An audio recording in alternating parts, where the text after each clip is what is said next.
فبأي آلاء ربكما تكذبان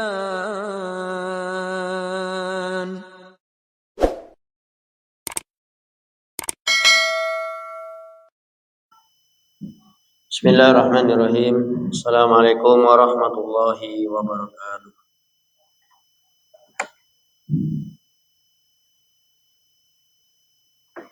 Innal hamdalillah nahmaduhu wa nasta'inuhu wa nastaghfiruh.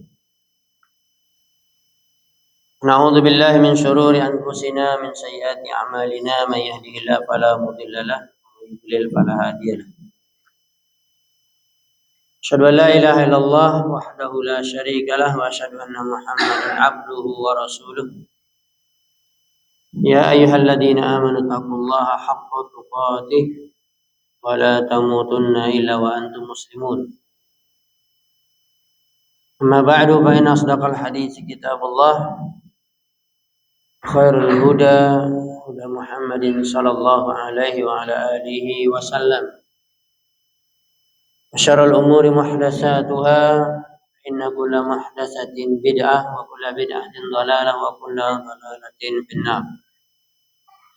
Masyarul muslimin wal muslimat, salat maghrib di Masjid As-Sahabah radhiyallahu anhum di Pematang Rebarengat.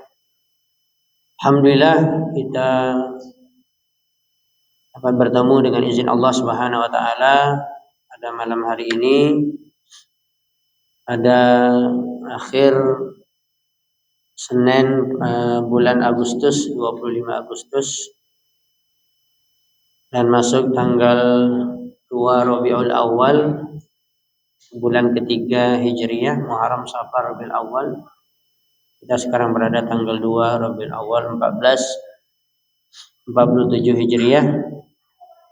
Allah Subhanahu wa taala masih memberikan kesempatan untuk kita dapat bertemu kembali dalam tujuan yang mulia, bertemu karena Allah, dan dalam amalan yang mulia untuk mempelajari agama Allah Subhanahu wa taala yang merupakan sumber hidayah, yang merupakan sumber kebahagiaan di dunia dan di akhirat.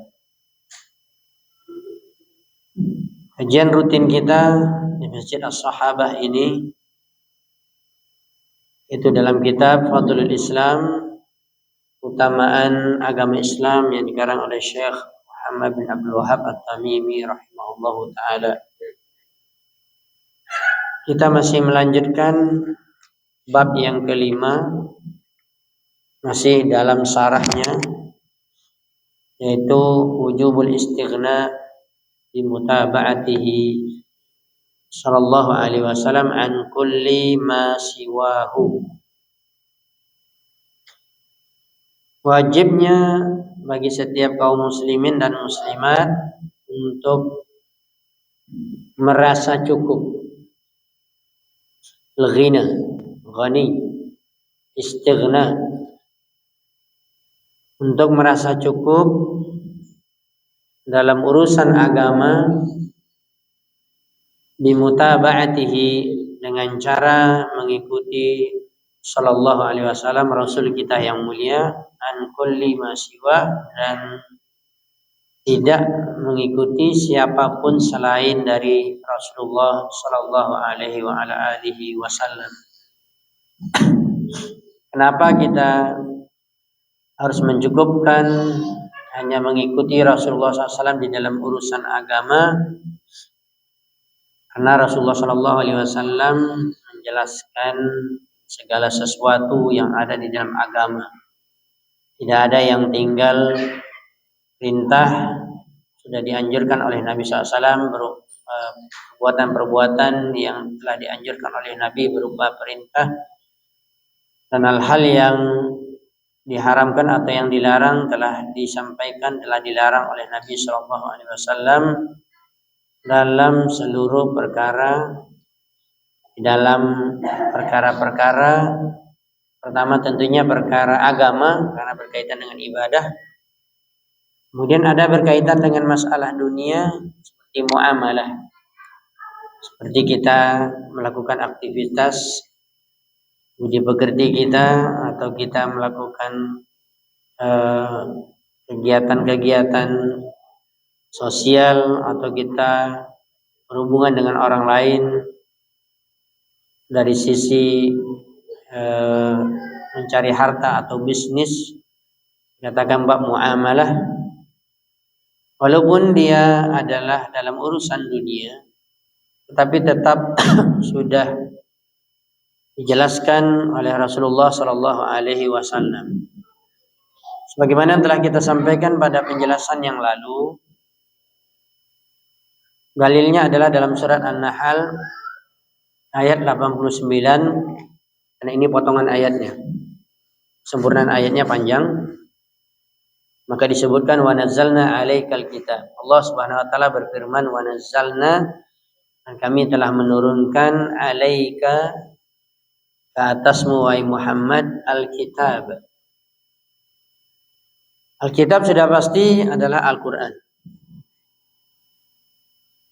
Kemudian karena tugas Nabi Shallallahu Alaihi Wasallam adalah menjelaskan, maka masuklah di dalam Alkitab ini Al-Quran, yaitu sunnah, praktek ibadah Nabi Shallallahu Alaihi Wasallam, pemahaman, pemikiran, ilmu Nabi Shallallahu Alaihi Wasallam, dan itu telah Allah bimbing Rasulullah Shallallahu Alaihi Wasallam melalui ayat-ayat Al-Quran yang turun, ya, yang disampaikan kepada para sahabat, yang ini menjadi ilmu bagi generasi setelahnya.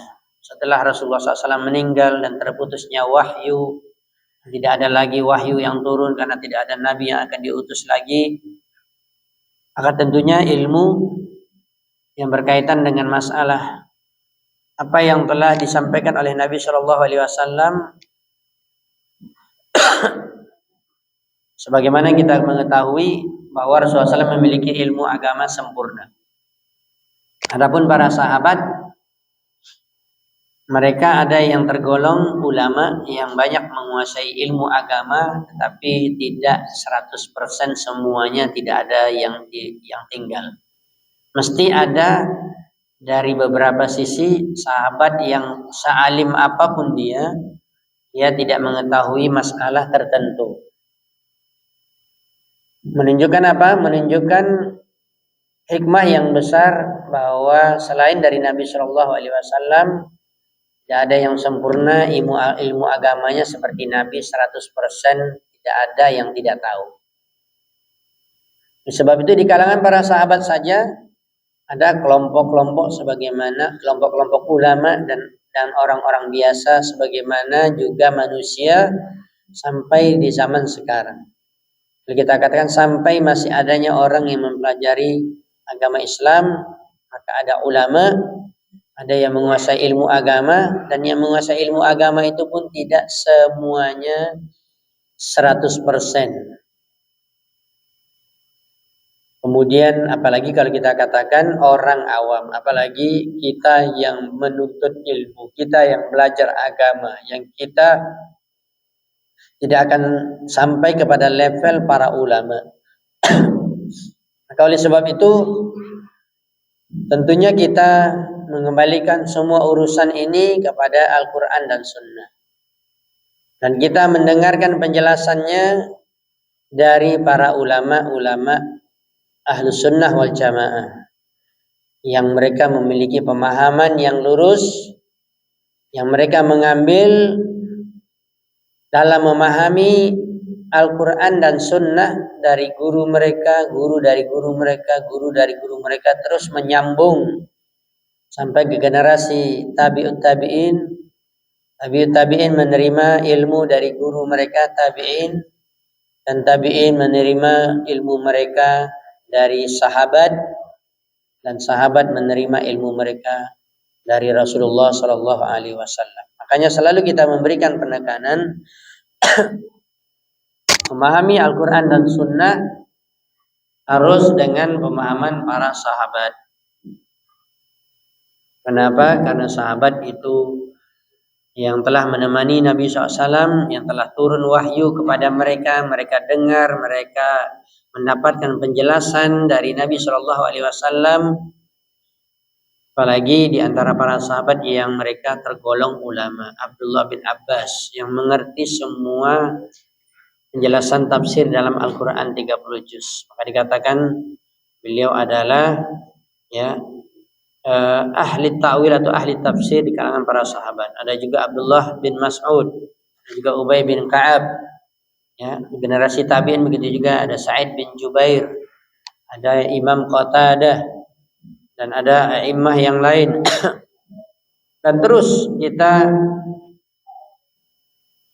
mendapatkan ilmu ini menyambung, tidak terputus.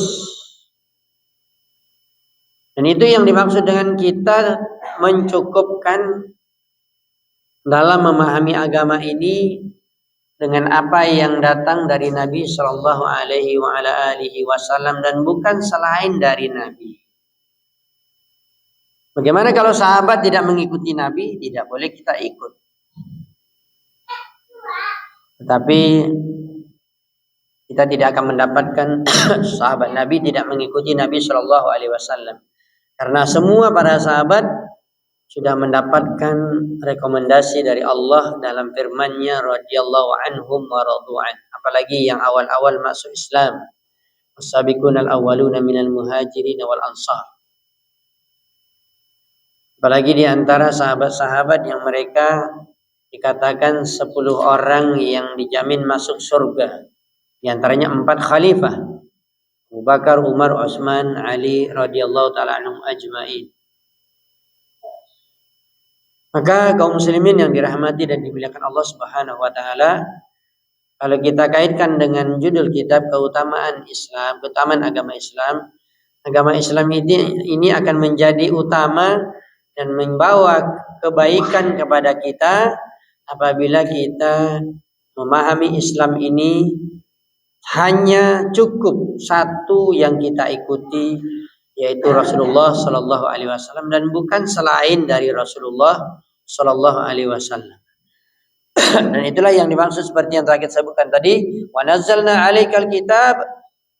Syekh Shalih Fauzan hafizahullah taala dalam syarahnya mengatakan Al-Qur'an wa sunnah. Ya, tadi katakan Alkitab. Kitab itu biasanya kalau kita tahu kan, Dzalikal kitabul la raiba fi, Al-Qur'an. Ada penyebutan sunnah di situ enggak ada. Wa nazzalna 'alaikal kitab, karena sambungan dari ayat ini dikatakan tibyanan likulli syai'. Tibyanan yaitu mubayyinatan atau mubayyinan, menjelaskan untuk segala sesuatu.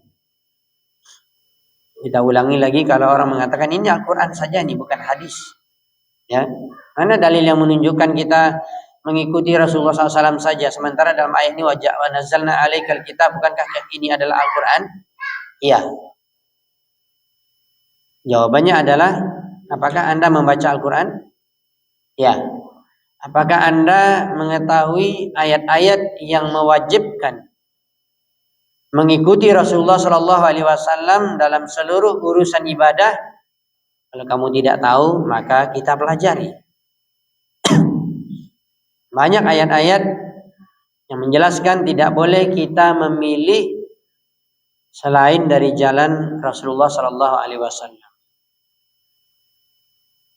Ya, banyak sekali. Di antaranya di dalam surat An-Nisa ada, ya, la yu'minuna hatta yuhaqqimuka fima syajara bainahum. Ya, belum kalian dikatakan beriman sampai kalian menjadikan Rasulullah SAW sebagai pemutus masalah yang sedang kalian pertengkarkan.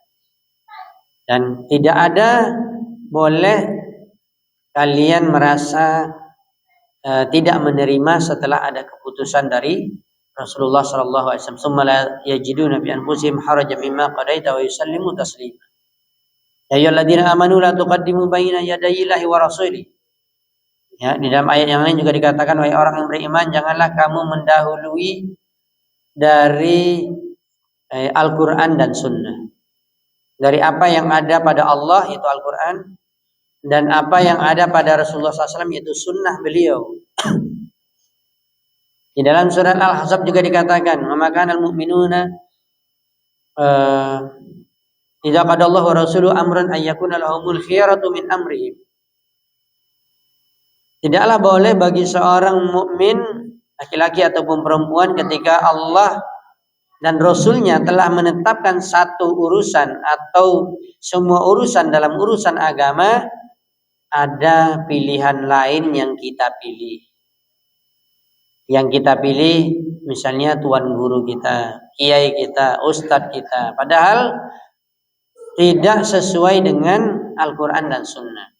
Yang kita ikuti atasan kita, yang kita ikuti suami kita, istri kita, anak kita. Yang kita ikuti orang-orang yang mungkin memberikan banyak kebaikan harta kepada kita, menolong kita, membantu kita ketika kita susah. Mereka tidak boleh diikuti apabila bertentangan dengan apa yang telah ditetapkan oleh Allah dan Rasulnya. Wa ma atakumur rasulu faqudhu wa ma nahakum anhu fantahu. Di dalam ayat lain juga dikatakan apa yang datang kepada kalian dari Rasul ambil. Faqudhuhu. Berarti hukumnya wajib. Ini kata perintah dari Allah Subhanahu wa taala. Apalagi Allah yang memerintahkan kita, al-aslu bil amri lil wujub. Selalu kita katakan kaidah usul fikih, para ulama mengatakan sesuai juga dengan bahasa Arab bahwa asal dari perintah wajib. Apakah dari Allah ataupun Rasulnya wajib. Kecuali ada yang dalilnya yang memalingkan dia bisa menjadi hukumnya sunnah. Ya, maka apa yang datang dari Rasul kepada kalian ambil, apa yang dilarang oleh Rasul maka tinggalkan. Sangat banyak sekali dalil dari Al-Quran, begitu juga dari hadis Nabi SAW, dan diantaranya ayat ini wa nazzalna 'alaikal kitaba tibyanan likulli syai'. Sebelumnya kita memberikan penjelasan adanya orang yang menyimpang di dalam memahami Al-Quran, mengatakan Al-Quran adalah makhluk, yaitu kelompok Jahmiyah. Adapun Ahlus Sunnah wal Jamaah mengatakan Al-Quran adalah kalamullah, firman Allah Subhanahu wa taala yang turun dari Allah, perkataan Allah melalui perantaran malaikat Jibril, dan malaikat Jibril menyampaikan kepada Rasulullah sallallahu alaihi wasallam dan membacanya berpahala. Dan setiap satu huruf yang dibaca akan mendapatkan 10 kebaikan. Maka ini adalah Al-Quran, kitab yang suci yang sampai hari kiamat tidak ada yang bisa merubahnya. Berbeda dengan kitab Taurat dan Injil yang telah dirubah oleh tangan manusia. Apalagi kitab buatan manusia sendiri. Maka Al-Quran terjaga.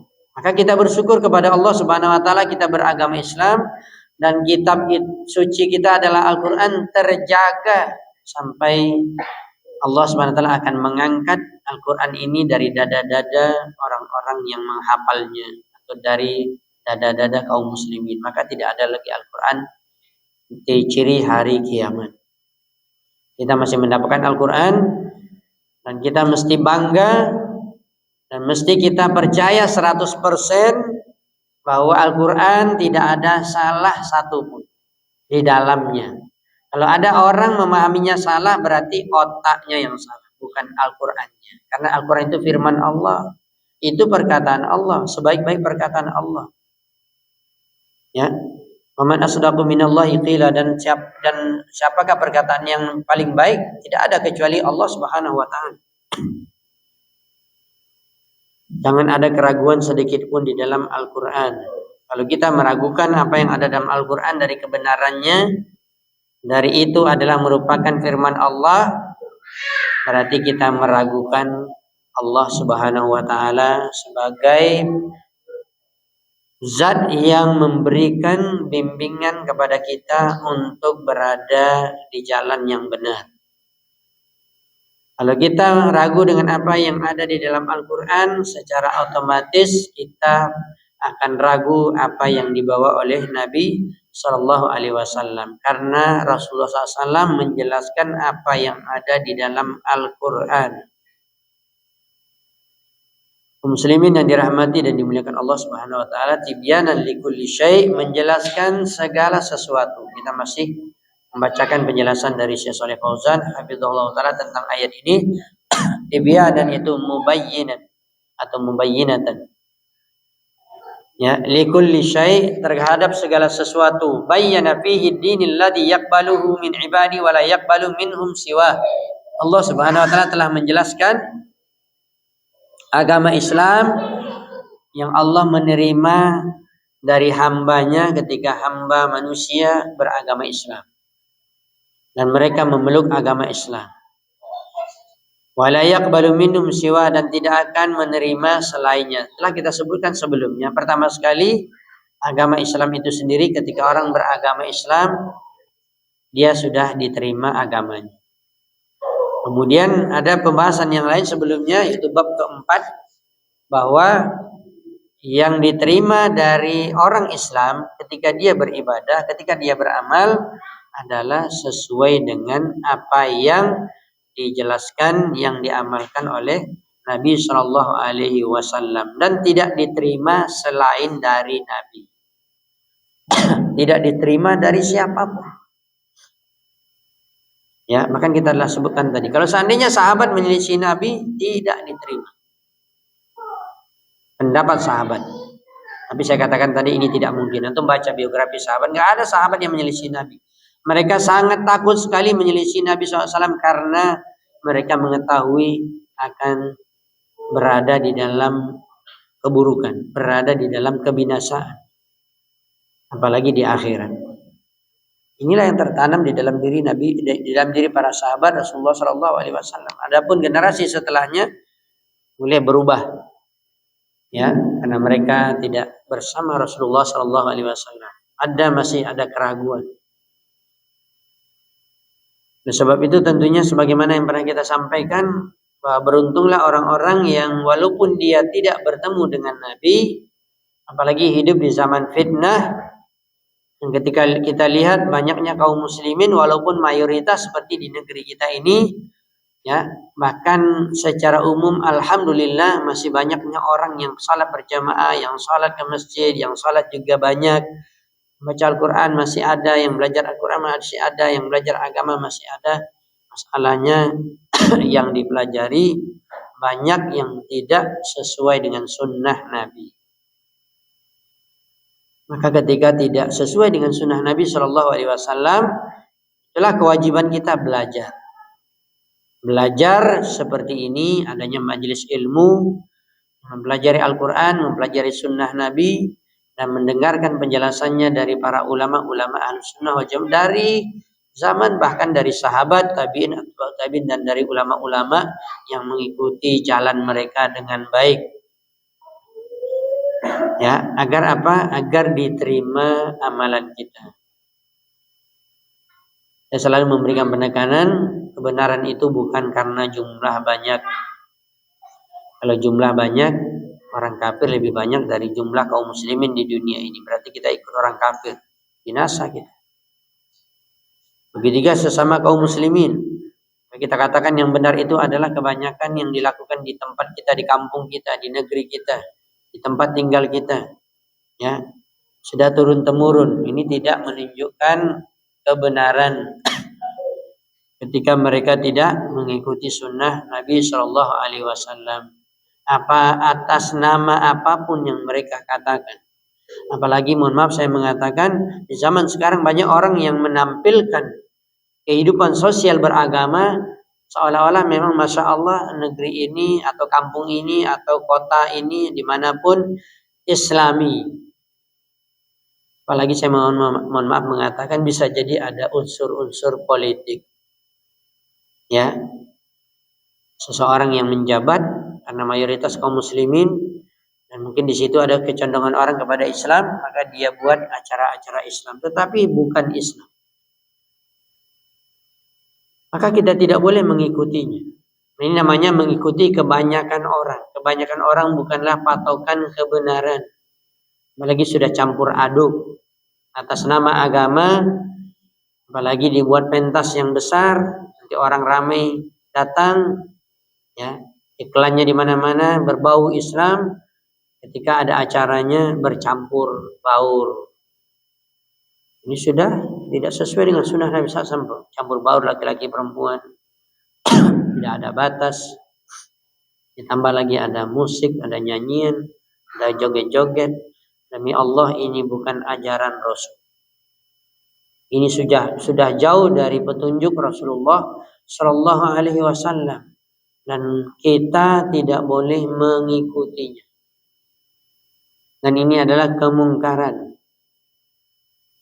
Yang saya katakan tadi, bersyukurlah kepada Allah, walaupun jumlah sedikit, tetapi Allah SWT memberikan hidayah kepada kita untuk belajar Al-Quran dengan benar dan mengikuti sunnah Nabi SAW, dan tidak mau mengikuti siapapun di muka bumi ini kalau mereka tidak mengikuti Rasulullah SAW.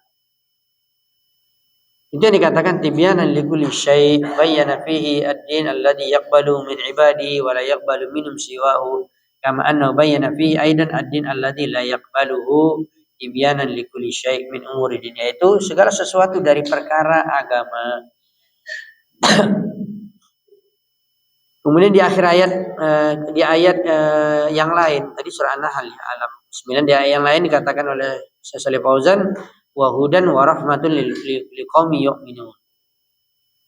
Ketika seseorang itu mengikuti Rasulullah SAW, berpegang teguh kepada Al-Quran dan Sunnah dalam urusan agamanya, maka dia dapat hidayah hudan, ya, dan dia dapat rahmat Allah Subhanahu wa taala, dan itu tidak akan diberikan oleh Allah kecuali liqaumin yu'minun, bagi kaum yang beriman.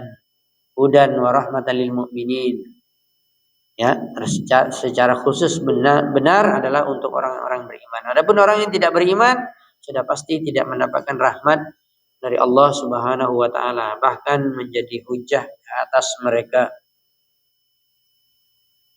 Kita lihat penambahan sarah dari Syekh Shalih Al-Syekh Habibullah Ta'ala dalam menjelaskan ayat ini. Dia mengatakan ayat ini menunjukkan kepada kita anallah ja'alal Qur'an tibyanan likulli syai'. Allah Subhanahu wa taala telah menurunkan Al-Qur'an menjelaskan segala sesuatu. Ya, Allah Subhanahu wa taala sebagaimana kita ketahui telah menurunkan Al-Quran ini ayat-ayatnya mufarraqan, bertahap, tidak sekaligus 30 juz. Ada yang bertanya, kita mungkin pernah mendengar bahwa Al-Quran itu turun 30 juz, ya, itu dikatakan adalah di dalam Lauhil Mahfuz, kemudian diturunkan di langit, tetapi tidak semuanya secara langsung. Ya, dan turunnya bertahap, ada yang sesuai dengan kejadian tertentu, makanya ada asbabun nuzul, sebab-sebab turun ayat, ada yang tidak. Dan kita mengetahui bahwa ayat Al-Quran ada yang makkiyah, turunnya di Makkah sebelum hijrah, ada yang madaniyah, yang turunnya ya setelah hijrah. Ayat makkiyah turun sebelum hijrah, ayat madaniyah Madinah turun setelah hijrah. Ayat makkiyah banyak berkaitan dengan tauhid, karena Rasulullah SAW memberikan penekanan tentang akidah, bahayanya syirik, wajibnya meninggalkan semua bentuk kesyirikan, ya, lebih kurang 13 tahun. Dan hanya lebih kurang 3 tahun sebelum Nabi hijrah ke Madinah baru ada satu perintah, yaitu sholat yang baru turun, yang Nabi diperintahkan untuk mengambilnya peristiwa Isra dan Mi'raj. Setelah hijrah baru semua bentuk ibadah turun ayat-ayatnya ketika sudah hijrah ke Madinah. Ini adalah ayat Al-Quran, ya, menjelaskan segala sesuatu dan bertahap. Likulli syai'in yahtajul ibad fi amri dinihim. Kata Syekh Shalih Al-Syekh, segala sesuatu maksudnya apa? Yang dibutuhkan oleh hamba Allah, oleh manusia, fi amri dinihim, di dalam urusan agama. Perhatikan, ayat Al-Quran diturunkan untuk urusan agama, untuk urusan mengingatkan kita kepada akhirat. Ayat Al-Quran bukan diturunkan untuk tujuan dunia. Ayat Al-Quran bukan diturunkan untuk kita, ya, menjadi orang yang cinta dunia. tetapi untuk cinta kepada akhirat, untuk cinta kepada hari yang tidak ada hari lagi setelahnya yang abadi, yaitu hari akhir. Itulah ayat Al-Quran diturunkan untuk urusan agama manusia. Begitu juga bima yanfa'um fi salahil ilmi wal amal. Juga ayat Al-Quran diturunkan oleh Allah Subhanahu wa taala kepada Rasulullah SAW dan beliau menyampaikan kepada para sahabatnya, terus menyambung sampai ya di zaman kita yang kita hidup, yaitu apa yang bermanfaat, apa yang bisa menjadi kebaikan untuk ilmu dan amal manusia. Itu tujuannya ayat Al-Quran diturunkan, untuk kita berilmu, kita terus menuntut ilmu, kemudian ilmu itu diamalkan. Ma faratna fil kitabi min syai'. Sampai Allah SWT berfirman dalam surah Al-An'am ayat 38, kami tidaklah ya meninggalkan sesuatu apapun, satu pun apa yang ada di dalam Al-Quran telah kami jelaskan, kata Allah Subhanahu wa ta'ala. Kemudian beliau memberikan penjelasan. Ada memang sedikit perselisihan dalam arti perbedaan pendapat di antara para ulama dalam menjelaskan ayat ini. Ya, jadi sudah saya baca. Yang intinya adalah beliau mengatakan, ya, ini adalah dalam urusan tadi, dalam urusan agama dan dalam urusan ilmu dan juga amal. Adapun di dalam urusan dunia, Allah Subhanahu wa taala tidak menjelaskannya. Karena urusan dunia adalah urusan yang kita ya bisa meneliti, bisa membuat sesuatu yang baru. Ya. Dalam urusan dunia silakan kita membuat penemuan-penemuan yang baru bermanfaat untuk manusia, maka insya Allah kalau diniatkan baik, diniatkan untuk kemaslahatan orang banyak, maka jadi pahala. Kalau urusan agama tidak ada yang tidak dijelaskan oleh Rasulullah SAW. Tidak ada yang tidak diberikan oleh Allah penjelasan secara umum di dalam Al-Quran dan dirinci oleh Nabi SAW di dalam hadisnya, di dalam sunnahnya. Makanya beliau mengatakan tibyanan likulli syai'. Jangan dipahami bahwa menjelaskan segala sesuatu berarti tidak ada yang tinggal, semuanya urusan dunia ini sampai hari kiamat tidak ada yang tinggal kecuali sudah dijelaskan di dalam Al-Quran 30 juz. Tidak.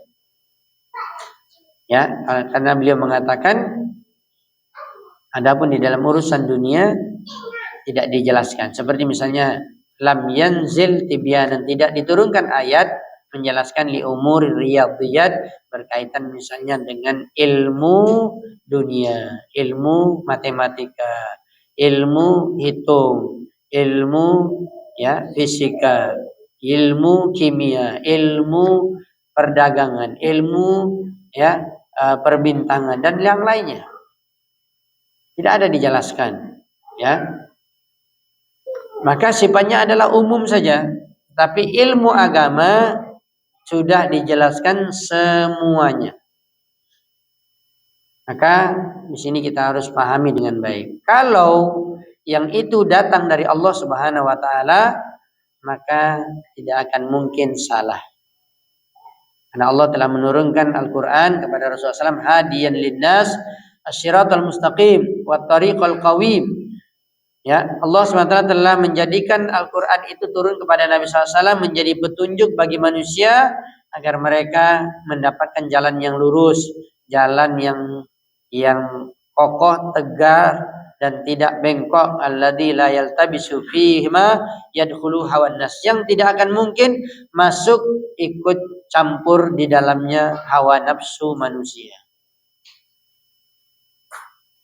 Adapun banyak segala sesuatu yang campur masuk di dalamnya hawa nafsu manusia, ya. Contohnya adalah rasa cinta dan benci. Ya, ini banyak urusannya dalam urusan manusia, dalam urusan jual beli, dalam urusan muamalah. Maka di sini masuk urusan-urusan hawa nafsu kita dan bahkan banyak terjadi kezaliman di dalamnya.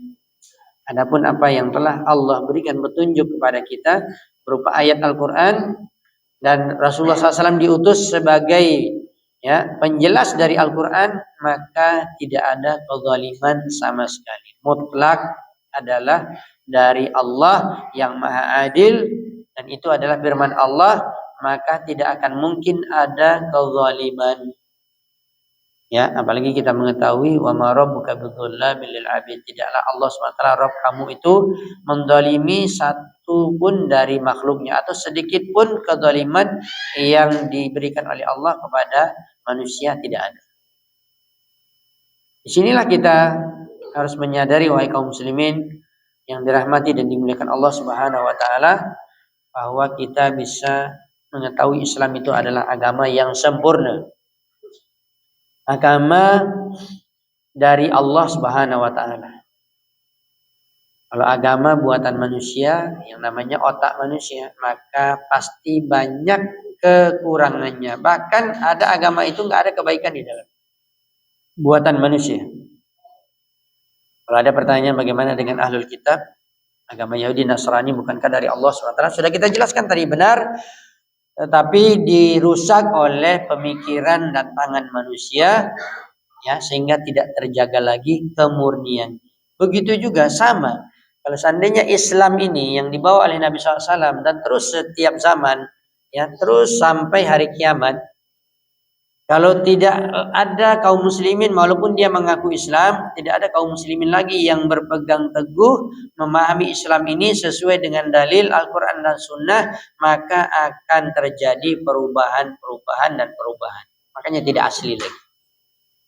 Ya, amalan-amalan ibadah yang tidak ada tuntunan dari Nabi SAW itu yang dikatakan bid'ah, karena mereka tidak berpegang kepada sunnah Nabi.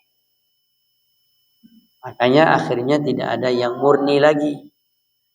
Makanya dakwah salaf, dakwah Ahlussunnah wal Jamaah, yang saya ustadz dan kita yang lainnya, para asatidzah yang lain, dan juga para ulama-ulama, bukan hanya di negeri kita, bukan hanya di negeri Arab, bahkan di seluruh dunia, yang mereka berusaha untuk mengajak manusia di negara mereka masing-masing agar kembali memahami Islam ini kepada sumbernya, mengambil sumbernya yang asli dari Al-Quran dan Sunnah, agar tidak terjadi perubahan sebagaimana agama yang sudah berubah, Yahudi, Nasrani, dan yang lain.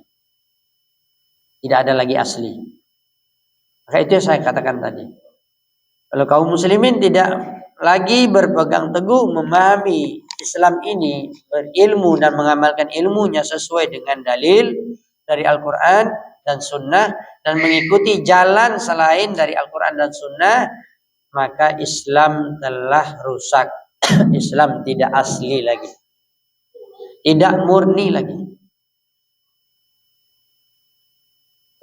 Ada orang yang memahami akidah dalam mengenal Allah, diistilahkan dengan teologi kalau dalam belajar di kampus-kampus Islam, di universitas Islam bahkan, ya, mempelajari mengenal tentang Allah, belajar bagaimana mengenal Allah, istilahnya teologi, tetapi bukan dari dalil Al-Quran dan Sunnah, maka terjadilah kesesatan, bahkan terjadi kekufuran memahaminya.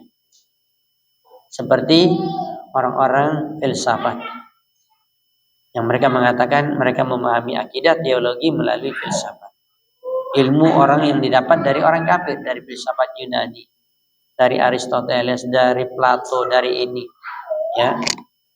Kalau kita bagi, memang filsafat itu ada terbagi dua. Bagaimana kita dapatkan kemarin daurah 4 hari, asatizah lebih kurang jumlahnya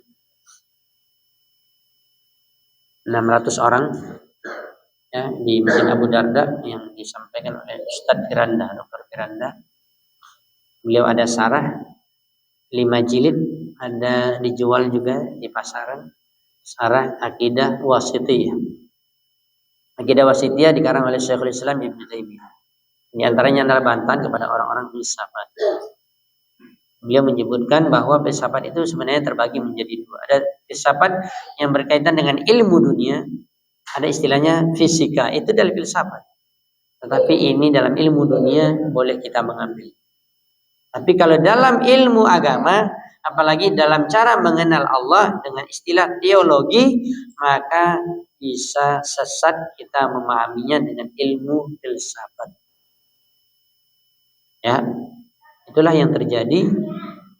Kalau antum baca bagaimana biografi di antaranya Abu Hamid Al-Ghazali yang memiliki kitab Ihya Ulumuddin, beliau banyak terpengaruh dengan filsafat, teologinya.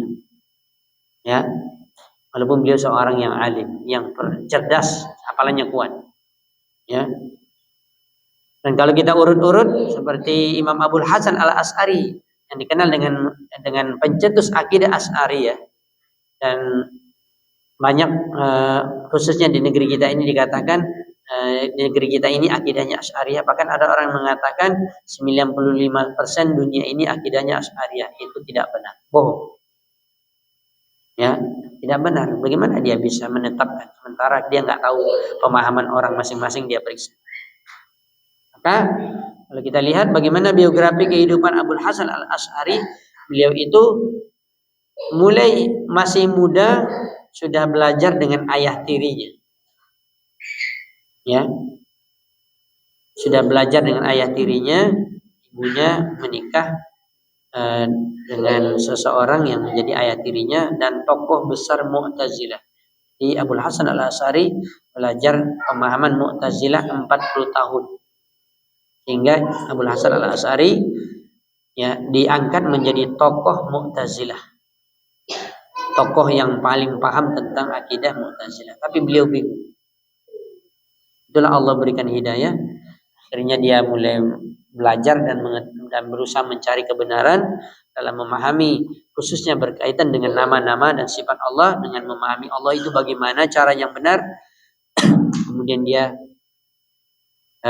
safar dan sampai ke negeri Damaskus atau Syria dan mendapatkan di situ ada halaqah yang masih ada ulama-ulama Ahlus Sunnah wal Jamaah yang masih murid-muridnya Imam Ahmad bin Hanbal yang terkenal dengan ulama Imam Ahlus Sunnah wal Jamaah. Beliau duduk dan beliau dengarkan dan mulai diberikan oleh Allah hidayah memahami akidah Ahlus Sunnah wal Jamaah. Kemudian setelah itu baru dikatakan beliau mulai lagi memproklamirkan bahwa apa yang beliau dapatkan atau yang beliau pahami selama ini sebelumnya sudah puluhan tahun adalah menyimpang. Ya, ada kitab besar yang beliau karang dan itu benar.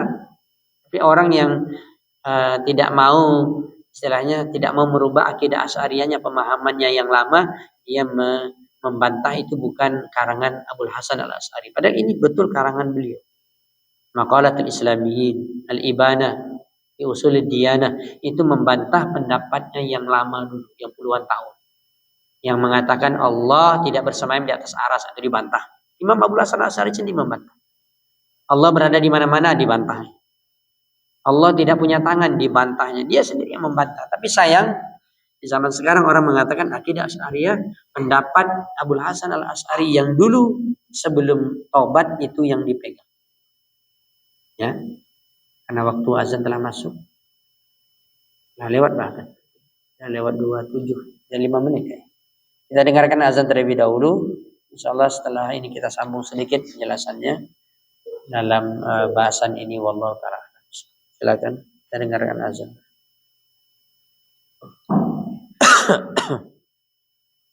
Bismillah.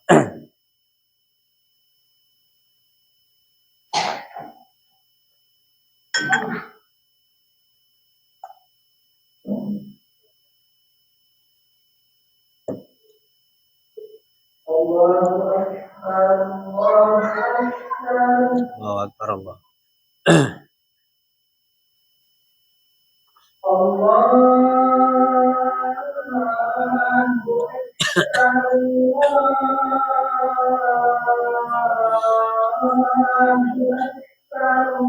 Allahu Akbar.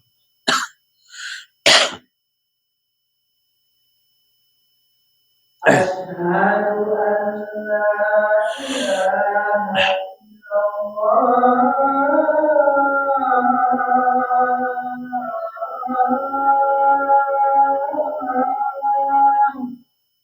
illallah. Asyhadu an la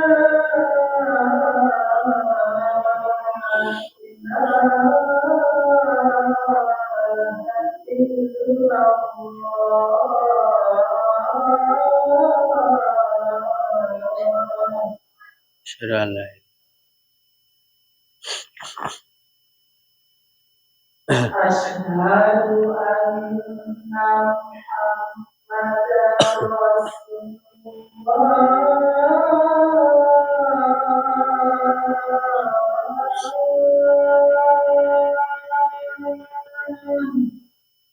Rasulullah. Asyhadu anna Muhammadar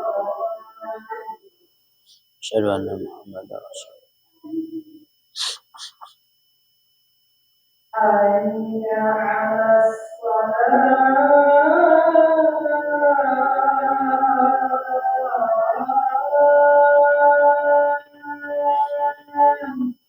La haula wa la quwwata illa billah. Hayya 'alas shalah.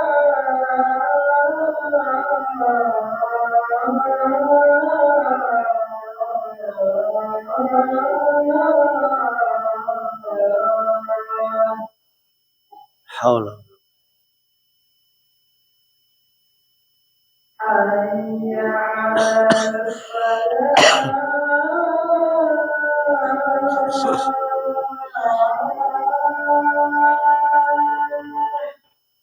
haula. Hayya 'alas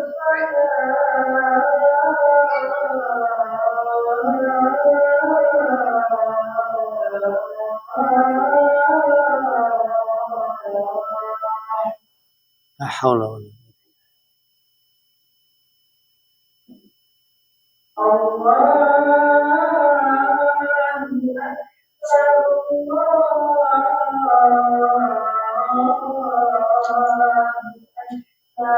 Allah.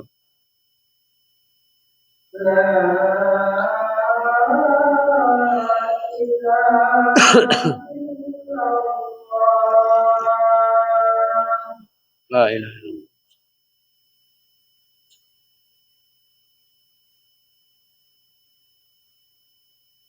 Bismillah, alhamdulillah, wassalatu wassalamu ala rasulillah wa ala alihi wa sahbihi wa man wala amma ba'd.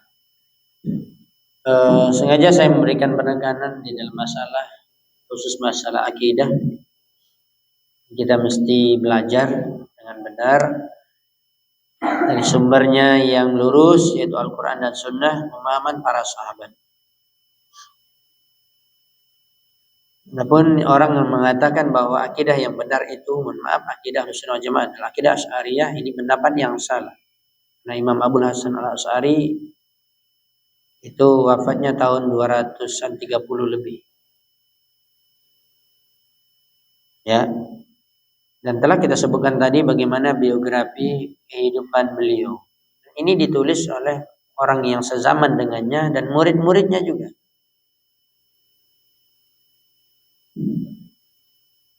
Telah mengalami fase di dalam memahami Allah, dalam mengenal Allah Subhanahu wa taala. Maka tentunya kita akan memilih manusia-manusia yang mereka mengenal Allah sudah benar dari awal. Tidak ada mengalami fase memahaminya salah. Yaitu para sahabat Rasulullah SAW. Maka yang paling tepat, kalau kita memahami akidah, kalau kita mengatakan kita berakidah, apalagi kita mengatakan akidah yang lurus itu adalah akidah Ahlussunnah wal Jamaah, maka itu adalah akidah Rasulullah dan para sahabatnya. Ya, adapun orang yang telah kita sebutkan tadi, siapapun orangnya, sealim apapun, seterkenal apapun, sekuat apapun hafalannya, kalau dia memahami Islam tidak sesuai dengan Al-Quran dan Sunnah, maka tidak boleh kita ambil. Inilah kesalahan yang sangat fatal. Maka kita selalu mengatakan di negeri kita ini orang mengaku bermazhab Syafi'i. Imam Syafi'i itu meninggalnya, atau kita katakan Abul Hasan Al-Asy'ari 100 tahun setelah meninggalnya Imam Syafi'i baru lahir.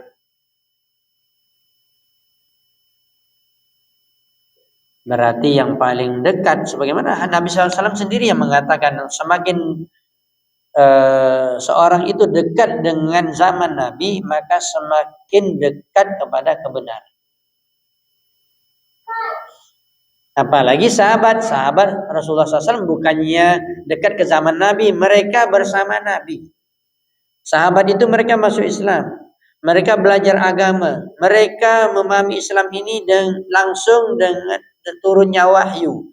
Dan langsung diberikan penjelasan oleh Nabi Shallallahu Alaihi Wasallam. Bahkan praktek ibadah itu dilihat oleh para sahabat.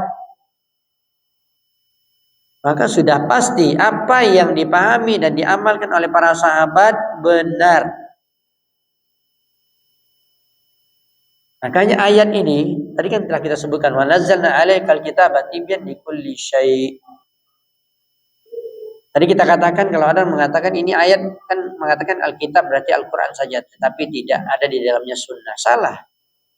Karena Al-Quran banyak memerintahkan wajib mengikuti Nabi. Ada orang mengatakan kita cukup Al-Quran dan sunnah, tidak mengikuti pemahaman para sahabat. Salah. Karena di dalam Al-Quran banyak penjelasan tentang sahabat. Allah telah merekomendasi sahabat. Surat At-Taubah tadi ayat 100. Sabiqunal awwalun. Ya. Bahkan para ulama tafsir mengatakan ya ayyuhalladzina amanu, banyak ayat-ayat yang turun ya ayyuhalladzina amanu. Bahkan ada seorang ustadz yang menjelaskan, saya dengar juga, saya pernah juga lihat. Kalau kita coba-coba tanya ya atau periksa, ayyuhalladzina amanu, Allah SWT memanggil orang-orang yang beriman, wahai orang-orang beriman, itu lebih dari 80 kali dalam ayat Al-Quran. Kalau dikatakan wahai orang-orang yang beriman, ini siapa? Ini sahabat. Karena ayat itu turun di zaman Nabi dan bersama Nabi sahabat. Berarti orang-orang yang beriman, wahai kata Allah, wahai orang-orang beriman berarti sahabat. Makanya disebutkan di dalam surah Al-Baqarah, wa in amanu bimitsli ma amantum bihi faqad ihtadaw. Ya, Allah Subhanahu wa taala telah menurunkan ayat ini menjelaskan ya kepada generasi setelah sahabat. Walaupun ayat ini kan turun di zaman Nabi dan kepada para sahabat. Tetapi Allah mengatakan supaya dijelaskan ini kepada generasi tabi'in, supaya dijelaskan kepada generasi ketiga atba'ut tabi'in. Apalagi kita sekarang generasi yang sudah 1447 Hijriah.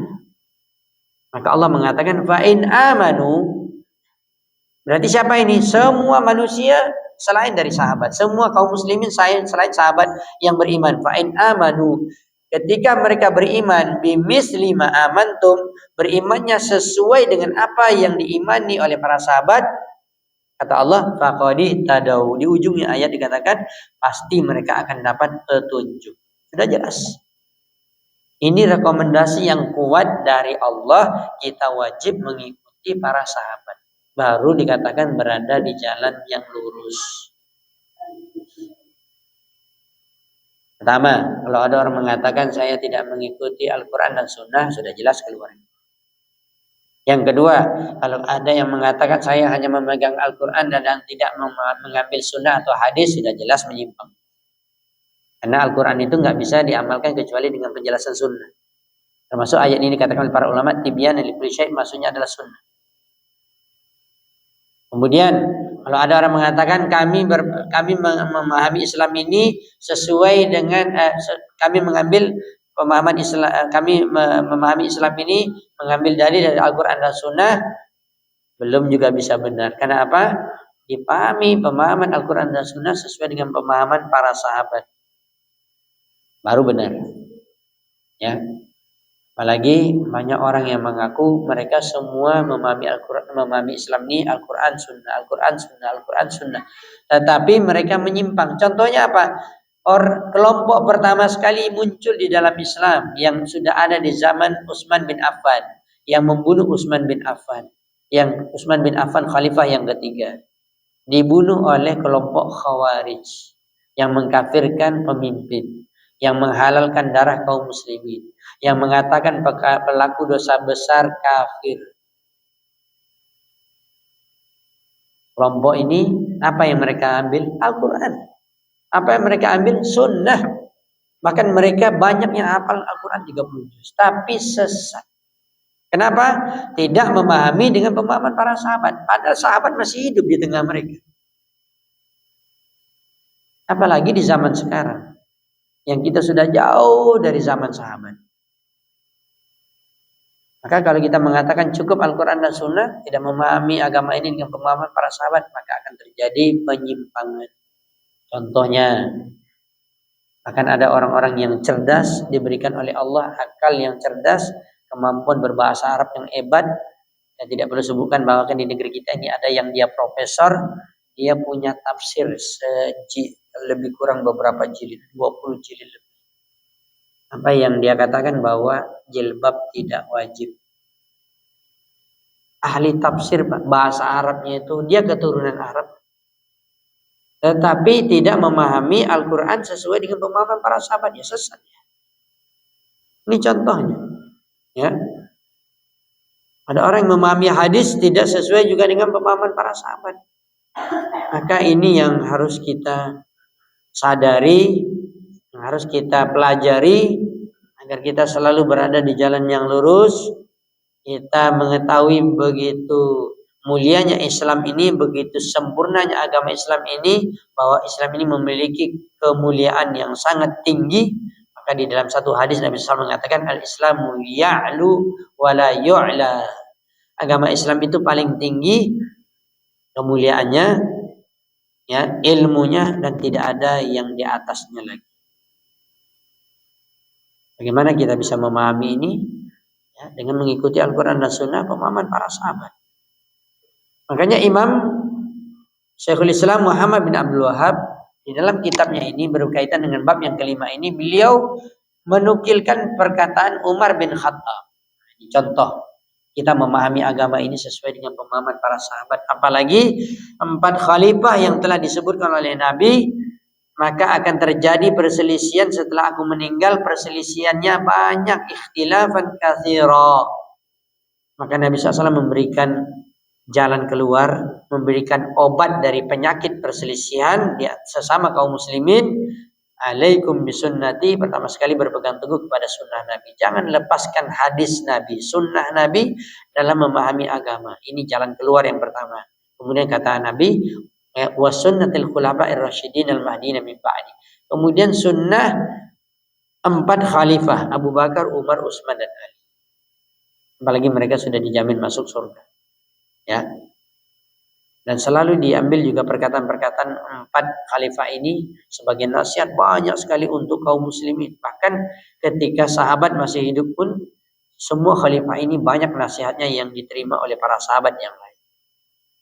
Di antaranya ini, coba lihat, ada ini terakhir. Tadi berarti matannya 1 dari ayat Al-Quran surat Al-Nahl ayat 89. Kemudian yang kedua adalah riwayat Imam Nasa'i dan yang lainnya. Imam Ahmad dalam musnadnya dari jalan sahabat Jabir bin Abdullah. Ya, di catatan kakinya di sini di dalam musnad Imam Ahmad nomor hadis nomor riwayat 18.335. Ani Nabi sallallahu alaihi wasallam, dari Nabi sallallahu alaihi wasallam, annahu ra'a fi yadi Umar bin Khattab waraqatan minat Taurat. Nabi sallallahu alaihi wasallam melihat di tangan Umar bin Khattab ada lembaran kertas dari kitab Taurat. Maka apa yang dikatakan oleh Nabi sallallahu alaihi wasallam, amutahawwikuna ya ibn al-Khattab, apakah ya kalian ini masih bingung ya untuk mencari kebenaran wahai Ibnul Khattab, bisa jadi Umar bin Khattab memegang lembaran-lembaran kitab Taurat ini penasaran atau ingin mempelajarinya. Tetapi bagaimana yang dikatakan oleh Nabi Shallallahu Alaihi Wasallam? Nabi marah dan mengatakan, apakah kalian masih bingung? Wahai Ibnul Khattab, laqad ji'tukum biha bayda'an naqiyah. Saya telah datang kepada kalian dan saya telah membawa sesuatu yang dia adalah putih bersih. Itulah Al-Quran. Berarti apa? Tidak perlu lagi ada yang kita ambil dari kitab yang lain. Kitab Taurat juga dari Allah. Tapi kita telah sebutkan tadi sudah banyak perubahannya. Sudah ada kesirikan di dalamnya. Ya, begitu juga Injil. Makanya Nabi SAW tidak membolehkan seorang sahabat pun mempelajari kitab tersebut. Umar siapa? Umar orang yang sangat kuat di dalam memegang agama. Bahkan kita mengetahui bahwa Nabi SAW mengatakan apabila Umar melewati satu jalan, maka tidak akan dilewati oleh syaitan jalan yang sama. Ini luar biasa. Umar ditakuti oleh syaitan, tetapi beliau memegang lembaran-lembaran dari Taurat dan Nabi marah. Apalagi kita, ya, bukan setan yang lari dari kita, kita yang mendekati setan. Bagaimana kita bisa mengatakan saya belajar, saya tahu kebenaran, saya buka kitab Taurat, Injil ini segala macam. Makanya banyak para ulama mengatakan tidak boleh kita apalagi tidak mengerti pendalaman ilmu agama apalagi akidah, ya, kita mempelajari kitab Taurat, kitab Injil atau kitab-kitab agama yang lain. Maka ini sebenarnya jurusan kalau ada itu berbahaya. Kitab mempelajari perbandingan agama sementara Anda sendiri tidak mengerti tentang Islam. Ya, maka disinilah Rasulullah SAW mengatakan sesungguhnya aku telah membawa kepada kalian baydha naqiyah, yaitu Al-Quran, bersih, suci, tidak ada kesalahan. Laukana Musa hayyan, karena kita mengetahui bahwa kitab Taurat turun kepada Nabi Musa dan Nabi SAW mengatakan kepada para sahabat, kepada Umar bin Khattab dan kepada para sahabat, kalau seandainya sekarang ini kata Nabi Musa hidup di tengah-tengah kita, ya, wattaba'tumuhu, kamu tahu Nabi Musa nabi, kalian tahu. Bahkan kalau kita katakan nabi yang sudah senior lebih dari nabi, lebih duluan hidup dari Nabi SAW. Tiba-tiba Allah menghidupkannya dan datang di tengah-tengah kita, kata Nabi. Hidup di tengah-tengah kita Nabi Musa. Dia membawa ajaran Tauratnya. Kata Nabi SAW, kalau kalian ikut Nabi Musa yang dia hidup di zaman kita sekarang ini, dan kalian meninggalkan aku, kata Nabi, kalian meninggalkan Al-Quran, kalian meninggalkan aku sebagai Nabi, dhalaltum, kalian pasti sesat. Siapa yang diikuti? Nabi Musa. Sekarang banyak orang yang bukan diikuti Nabi, bahkan yang diikuti selain Nabi, ditinggalkan sunnah Nabi, berarti pasti sesat. Sudah pasti. Itu dia pemahaman hadis ini. Pemahaman dari apa yang diberikan oleh Nabi SAW, penekanan, menunjukkan sesuai dengan judul, mencukupkan hanya mengikuti Rasulullah SAW dan tidak selain Rasulullah. Jangan diambil selain Rasulullah sebagai pedoman untuk memahami agama. Nabi Musa saja tidak boleh diikuti. Bahkan di dalam hadis yang lain dikatakan kalau Nabi SAW mengatakan kalau seandainya Nabi Musa hidup di zamanku, dia pasti akan mengikutiku. Ini menunjukkan apa? Nabi Musa mengikuti ajaran Rasulullah SAW. Kita bukan Nabi, kita manusia biasa. Lalu kita merasa lebih baik dari Nabi, lalu kita tidak mau mengikuti Nabi, ya sudah pasti sesat. Ini yang harus kita pahami dengan baik, wahai kaum muslim. Di dalam riwayat yang lain dikatakan laukana Musa hayyan ma wasi'ahu illa tibai. Ini dia tadi yang saya sebutkan. Kalau seandainya Nabi Musa hidup di zaman kita dan dia bersama kita dan tidak boleh dia kecuali mengikutiku kata Nabi. Illa tibai berarti mengikuti ajaran Rasulullah sallallahu alaihi wasallam. Kalau antum baca riwayat yang lain, ciri-ciri hari kiamat besar apa? Turunnya Nabi Isa. Nabi Isa juga akan mengikuti ajaran Rasulullah SAW. Siapa yang membawanya? Imam Mahdi. Imam Mahdi sesuai dengan riwayat-riwayat hadis yang sahih itu namanya dengan nama bapaknya sama dengan nama Nabi Muhammad, Muhammad bin Abdullah. Dan dia diurut keturunannya nyambung kepada Nabi. Jadi Imam Mahdi itu keturunannya menyambung kepada Nabi SAW. Ini yang dikatakan betul-betul ahlil bait. Ya, keturunan Nabi Shallallahu Alaihi Wasallam. Tapi lurus, ini yang jelas, yang dia tidak merubah ajaran Nabi SAW. Dia adalah benar Imam Mahdi dan dia yang diikuti oleh Nabi Isa. Padahal Nabi Isa, Nabi lagi lebih, kalau kita katakan lebih mulia dari Imam Mahdi. Dia Nabi. Ini wali Allah. Tetapi karena yang dibawa oleh Imam Mahdi adalah ajaran Rasulullah Shallallahu Alaihi Wasallam, maka disebutkan ketika Imam Mahdi jadi imam sholat, Nabi Isa jadi makmum. Dan Nabi Isa mengikuti semua ajaran Rasulullah SAW melalui apa yang disampaikan, yang diamalkan oleh Imam Mahdi. Ya, ini kan sudah jelas. Nabi saja kalau seandainya hidup, ya wajib mengikuti Rasulullah SAW. Seluruh Nabi, apalagi kita. Apalagi kita mengaku, oh Nabi saya Muhammad. Tapi buktinya, kamu tidak mengikuti sunnah Nabi. Kamu tidak mengamalkan Islam dengan sunnah Nabi. Ini yang salah besar. Ya. Oleh sebab itu setelah Nabi Muhammad SAW mengatakan ini kepada Umar, apa yang dikatakan oleh Umar? Raditu billahi rabba wa bil islami dina wa bi Muhammadin nabiyya. Dan ternyata ucapan Umar ini yang kita juga selalu dengar yang diucapkan oleh Nabi zikir pagi. Ya. Nabi SAW mengatakan ucapkan ini raditu billahi robba menunjukkan tauhid, tidak menyekutukan Allah, tidak melakukan kesyirikan sama sekali. Raditu billahi robba. Wabil Islam dina menunjukkan bahwa dengan ucapan tersebut kita tidak akan memeluk agama kecuali hanya satu Islam. Wabi Muhammadin Nabiyya, ya dengan ucapan ini kita harus mengamalkannya, harus kita praktekkan bahwa Muhammad adalah Nabi utusan Allah yang wajib diikuti. Ini pengakuan, ya subhanallah. Padahal hanya beberapa lembar saja yang dipegang oleh Umar kitab Taurat, bukan dia mendalaminya, bukan dia baca semuanya, tetapi Nabi memperingatkan.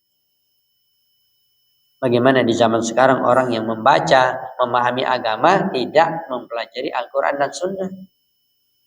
Bahkan ada yang mempelajari Al-Quran dan Sunnah, kitabnya entah dari mana-mana seperti tadi. Ada dari filsafat, ada dari ini, dari orang kafir, dan penjelasannya nggak jelas.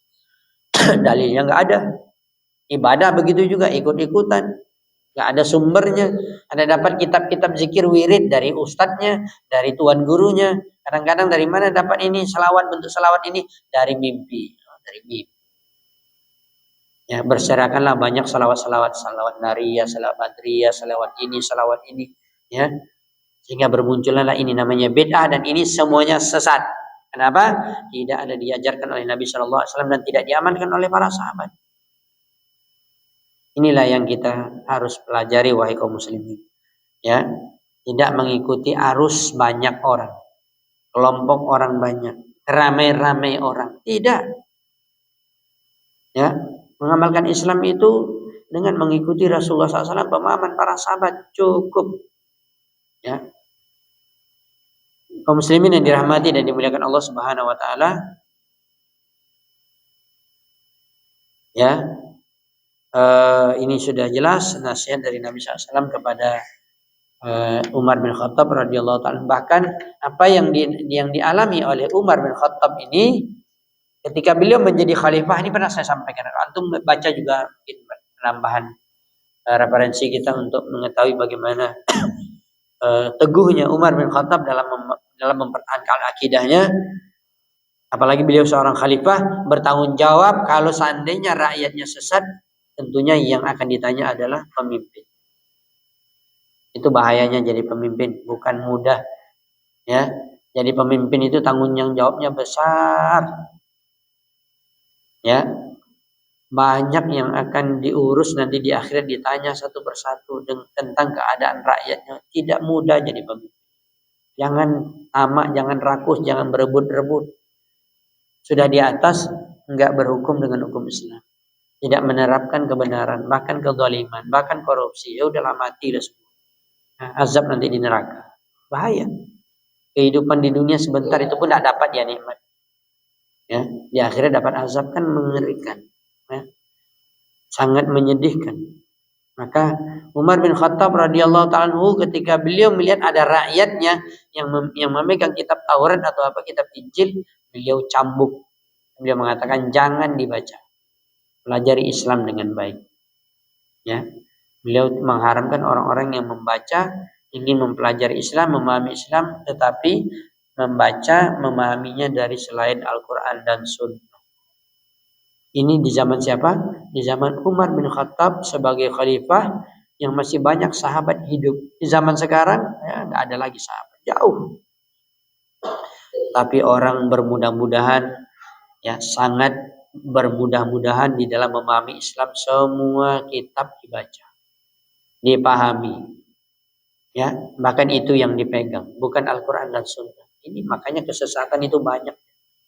Dari akidahnya, dari akhlaknya, dari ibadahnya, bahkan dari muamalahnya, karena tidak ada kembali kepada Al-Quran dan Sunnah. Mudah-mudahan apa kita sampaikan bermanfaat. Allah Ta'ala alam bisawab.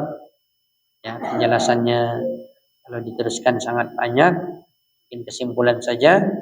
Maka bab yang kelima ini, Syekhul Islam Muhammad bin Abdul Wahab rahimahullah ta'ala mengajak kita melalui judul yang kelima ini, dan dengan dalil yang sangat singkat, satu dalil Al-Quran dan Sunnah, mengajak kita hanya memegang atau hanya cukup memahami Islam ini, mengamalkannya dengan mengikuti Rasulullah SAW saja dan tidak selain dari beliau. Subhanallah, saya selalu memberikan penekanan kalau dibaca seperti ini penjelasannya jelas, tidak ada yang samar-samar. Bahkan penekanan ini luar biasa dari ayat Al-Quran, dari hadis Nabi. Tapi kenapa dikatakan Syekh Muhammad bin Abdul Wahab sesat? Ya, dengan cap Wahabi sesat. Pelopornya Syekh Muhammad bin Abdul Wahab sesat. Antum mana? Coba baca satu bab ini, mana sesat? Bahkan beliau mengajak kita untuk supaya tidak sesat. Tapi itulah kenyataannya di zaman sekarang. Ya, di zaman sekarang itu begitulah. Orang yang tidak kembali lagi kepada Al-Quran dan Sunnah, tidak mengikuti pemahaman para sahabat, tidak mengikuti penjelasan para ulama. Lihatlah bagaimana sekarang penyimpangan banyak sekali. Kita berlindung kepada Allah dari kesesatan. Ya, ma dhahara minha wa ma batan. Atau ada yang mungkin mau ditanyakan? Silakan.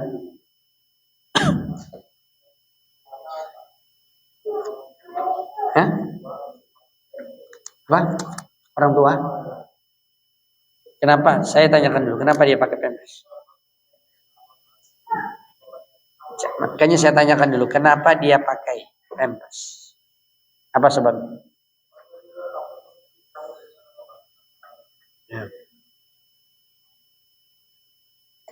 Para ulama telah berfatwa, kibar ulama di Saudi dan para ulama juga sebelumnya telah berfatwa berdasarkan dalil umum dan khusus kalau Al-Quran dan Sunnah, dan meninjau juga dari sisi maslahat dan mudarat.